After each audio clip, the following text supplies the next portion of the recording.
बिस्मिल्लाहिर्रहमानिर्रहीम। अय्या का नाबुदो वय्या का नस्ताइन। मेरे पाकिस्तानियों, आपको तस्नीम हैदर का सलाम। आपने देख लिया कि खान साहब के ऊपर जितने भी केसेस बनाए गए, उन केसों में उनको जजों ने बाइज्जत बरी कर दिया। मगर आप देखें, जैसे ही उनको रोक कर भेजी जाती है बुशरा बीबी के लिए, अपना खान साहब के लिए, आप देखें बुशरा बीबी को वो कानून के तहत जेल से बाहर तक लाते हैं, फिर गिरफ्तार कर लेते हैं। इस तरह सनम जवेद का भी आप देखें, उसको रिहा करते हैं, फिर गिरफ्तार घर से जाकर कर लेते हैं। ये अभी आप देख लें कि जो सिस्टम और निज़ाम चल रहा है कि यानी 11 जजों के फैसले को भी ये लोग मानने को तैयार नहीं है, और इमरान खान के ऊपर झूठे केस बनाकर उनको जेल में अंदर रखने का जो इन्होंने आपस में जो मामला तय किए हुए हैं, उसमें मरियम नवाज शरीफ और अपना जनरल आसम साहब और फैसल नसीर, ये सब मिलकर शहबाज शरीफ इन्होंने गेमें डाली हुई हैं।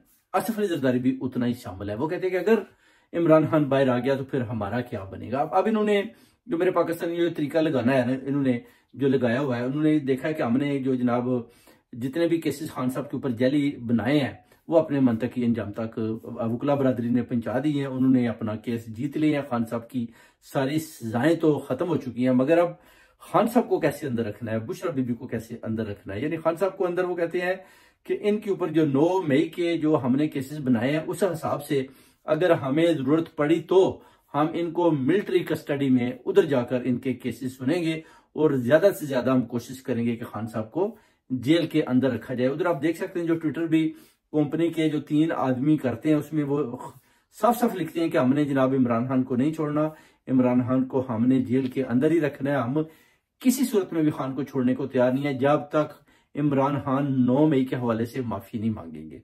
ये उन्होंने अपनी 2-3 शर्तें खान साहब के सामने रखी हैं कि अगर आप हमारी ये शर्तें मान जाते हैं तो हम जनाब ठीक है, आपके साथ उठने बैठने को तैयार है। अगर आप हमारी शर्तें नहीं मानते तो हम आपके ऊपर केसेस बनाते जाएंगे, आप केसेस खत्म करेंगे, हम दोबारा बना लेंगे, और अगर रोक कर आती भी है तो हम आपको छोड़ेंगे जेल के बाहर से, फिर वो कहते हैं कि हम दोबारा गिरफ्तार कर लेंगे। जैसे कि बुशरा बीबी के साथ उन्होंने किया। आप देखें, जैसे ही रोक कर जाती है, नैब की टीमें उधर पहुंच जाती हैं और उधर जाकर वो दोबारा गिरफ्तार कर देती हैं जी कि ये और जनाब केसेस आ गए हैं। उधर सनम जवेद के पीछे भी वो जनाब FIA पहुंच जाती है, और इमरान खान को तो वो कहते हैं कि हमने जनाब बाहर आने ही नहीं देना किसी सूरत में भी, आप कितने भी केसेस खत्म कर लें। हालांकि आज बुशरा बेगम और इमरान खान साहब को जेल से बाहर होना चाहिए था, मगर आप देखें कि इमरान खान साहब की जितनी भी क्यादत है उसमें अपना अली मीन गंडापुर साहब है, असद कैसर है, आप देखें कोई भी उधर उनको चाहिए था उसी वक्त उधर पहुंचना, अपनी टीम लेकर जाकर उधर पहुंचना, लोगों का तूफान साथ लेकर बहुत बड़ी तादाद में उधर पहुंचते, करोड़ों लोगों को और खान साहब की उधर से रहाई को मुमकिन बनाते।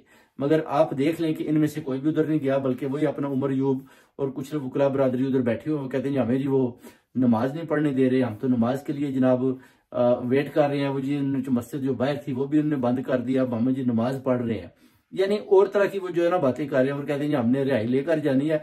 आपने कैसे रिहाई लेकर जानी है? आप अली मीन गंडापुर को, असद कैसर को, जितनी भी आपकी सीनियर क्यादत है उनको बुलाएं कि आप अवाम को साथ लेकर आए, 50 लाख आदमी लाएं, अडयाला जेल के सामने आकर उसका घिराव करें, उधर से खान साहब को रहाई दिलाएं, उधर से बुशरा बेगम को रहाई दिलाएं, तो फिर बात बनती है। अगर 11 जजेस आपको दे देते हैं, मुकदमात में बरी कर देते हैं और फैसला दे देते हैं कि इनको रहा कर दिया जाए, तो फिर आप थोड़ी तो जुर्रतमंदी का मुजाहरा करें कि उधर नैब के 1-2 चंद लोग आकर आपको डराते हैं और आप डर के भाग जाते हैं, और खान साहब को दोबारा वो जेल में रख लेते हैं, बुशरा बेगम को बाहर लाते हैं, दोबारा गिरफ्तार कर लेते हैं, सनम जवेद को दोबारा जाकर घर से गिरफ्तार कर लेते हैं। ये सब आप देखें जितने भी गैर आईनी काम हो रहे हैं, बेसिकली इनके पीछे है मरियम नवाज शरीफ, शहबाज शरीफ, ये सारे मिलकर जनरल आसम नसीर और फैसल नसीर के साथ ये सारी गेमें डाल रहे हैं कि किसी तरीके से भी हमने खान को बाहर नहीं आने देना।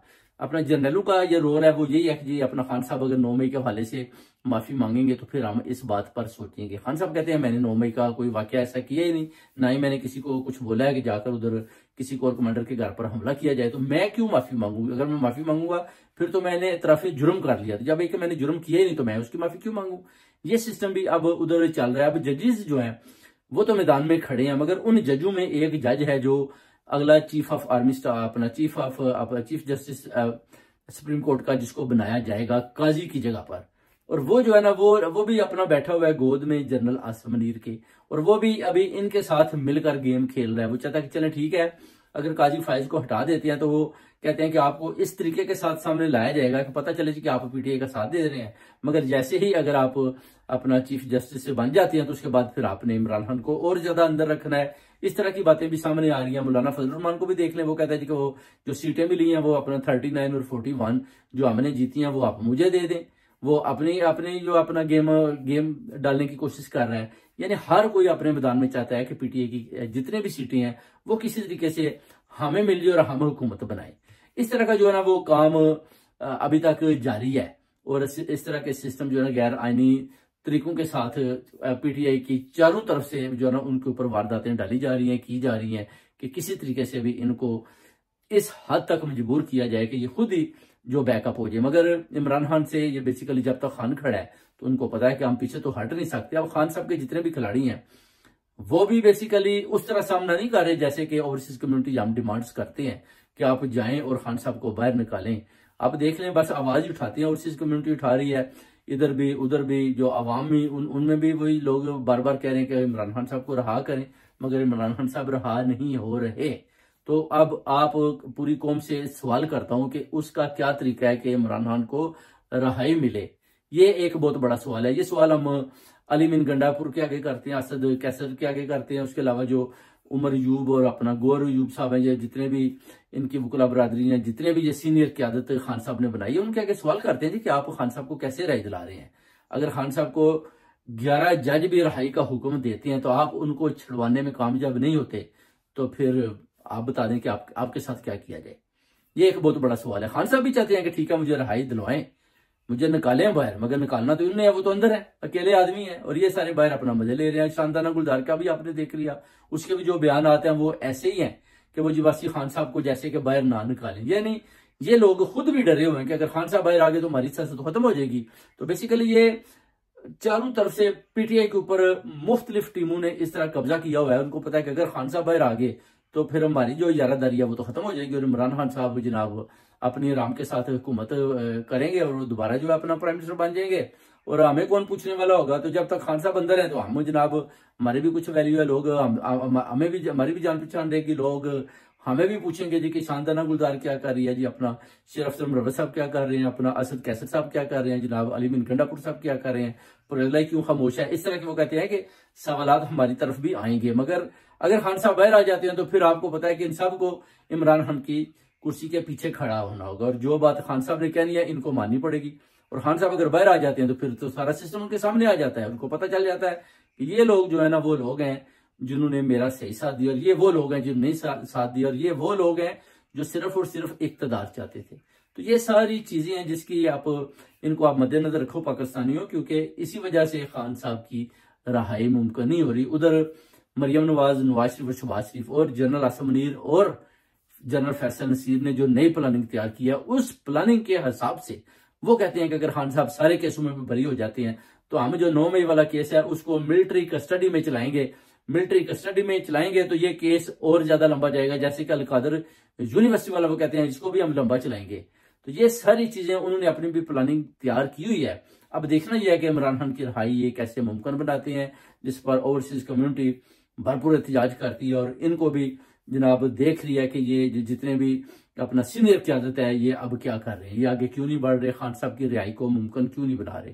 कि सब कुछ क्लियर हो गया फिर नए केसेस डालकर दोबारा गिरफ्तार कर लिया जाता है। उसके बाद दोबारा उनको जनाब चलें जी फिर जनाब उस कोर्ट में जनाब वकुला बरादरी भाग रही है, सारे केस जाली। अब इतने ज्यादा केसेस जब उनका फैसला हो गया कि ये सारे मुकदमात जो थे ये झूठे बनाए गए, इद्दत का, उसके अलावा जो जितने भी तोशाखाना के हवाले से जितने भी केसेस बनाए हैं वो जैली हैं, तो फिर आई थिंक्स के खान साहब को अंदर रखना ये एक बहुत बड़ी जुल्म और ज्यादती है। मगर इंशाल्लाह ताला मैं भरपूर तरीके के साथ हम पुरजोर मजम्मत करते हैं और इंशाल्लाह खान साहब की रिहाई को इंशाल्लाह ओवरसीज कम्युनिटी मुमकिन बनाएगी और पुरजोर एहतजाज करेगी और प्रोटेस्ट करेगी इंशाल्लाह लंदन की स्ट्रीटों पर, ताकि खान साहब की रिहाई को मुमकिन बनाया जाए। और जनरल आसिम मुनीर और अपना जो जस्टिस फाइज़ को भी ये पैगाम देती है कि आप खान साहब के जो अडयाला के डोर हैं उनको खोल दें ताकि खान साहब बाहर आए। नहीं तो अगर खान साहब बाहर आ गए तो फिर आपको भी पता है कि आपको तो एक्सटेंशन मिलने वाली नहीं है दोनों भाइयों को, और आपने तो जाना ही जाना है और आपके पीछे लाइन लगी। अगर एक भी ऐसा चीफ जस्टिस या अपना चीफ ऑफ आर्मी स्टाफ ऐसा आ गया जो आपके आइन और कानून के मुताबिक ना चला तो फिर आपको पता है कि आपका क्या हाल होगा। तो ये सारी चीजें मद्देनजर रखते हुए पुरजोर जनाब मजम्मत करते हैं मेरे पाकिस्तानियों, खान साहब के लिए भरपूर तरीके से आवाज उठाएं और उनका साथ दें ताकि इमरान खान ही एक ऐसा लीडर जो पाकिस्तान की तकदीर को चेंज कर सकता है। बहुत बहुत शुक्रिया आपको तस्नीम हैदर का।